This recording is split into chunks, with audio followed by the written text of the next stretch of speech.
Hello Indian youngster, ખાસ કરીને student, તમારા લોકો માટે એક સરપ્રાઈઝ છે. સરપ્રાઈઝ એ છે કે સ્ટુડન્ટ જે છે એ લોકોને દિવાળીની બહુ મોટી ગિફ્ટ મળી છે. એવું સમજો કે ઓસ્ટ્રેલિયા તરફથી તમને લોકોને બહુ મોટી ગિફ્ટ મળી છે. અને ગિફ્ટ એ છે કે ઇન્ડિયા લેવલ 3 પર હતું, હવે લેવલ 2 પર આવી ગયું છે. તો જે સ્ટુડન્ટને યુનિવર્સિટીમાં સ્ટડી કરવા આવવાનું હતું, કે આવવું છે, કે જેનો ગોલ છે, જે ગોલ અચીવ કરવો છે, તો એના માટે હવે બહુ ઇઝી બની ગયું છે.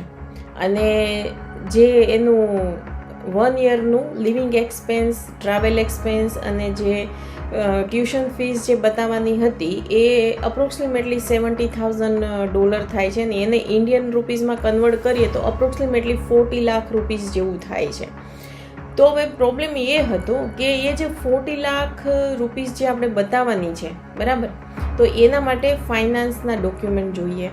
તો ઘણા પેરેન્ટ્સના અમને કોલ આવતા હોય, સ્ટુડન્ટના કોલ આવતા હોય. ખાસ કરીને પેરેન્ટ્સ એવું કહેતા હોય છે કે અમે ખેતી કરીએ છીએ, નાના મોટો બિઝનેસ કરીએ છીએ, તો હવે અમે ક્યાંથી આ બતાવીએ? અમારા સંતાનનું જે ઇંગ્લિશનું લેવલ છે એ સારું છે, એ રિક્વાયરમેન્ટ એ કરી દે છે, તો અમારી પાસે ફાઇનાન્સના ડોક્યુમેન્ટ નથી, તો શું અમારું દીકરો કે દીકરી એ યુનિવર્સિટીમાં ઓસ્ટ્રેલિયા સ્ટડી માટે નહીં જઈ શકે? આવા અમે રોજબરોજ કેટલા કેસીસ ફેસ કરતા હોઈએ છીએ અને અમે આન્સરો કરતા હોઈએ છીએ. જે ભાવનગર છે, સુરત છે, અમદાવાદ, બરોડા, રાજકોટ, આ બધી જગ્યાએથી અમારે કેસીસ આવતા હોય છે ને અમારે વાતચીત થતી હોય છે.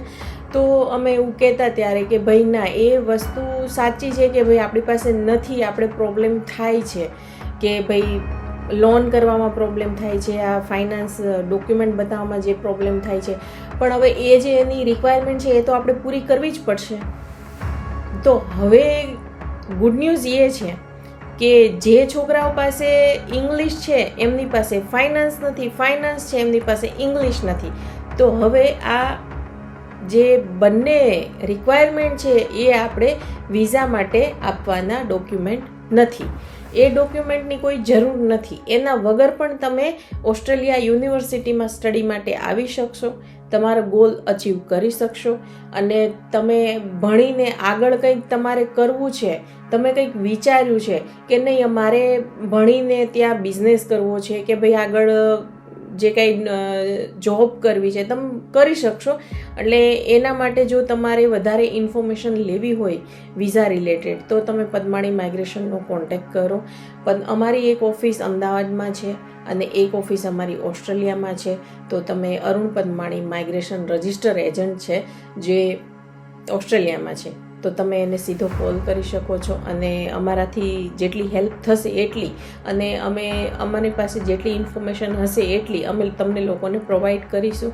તો please any time you can call us. Thank you so much.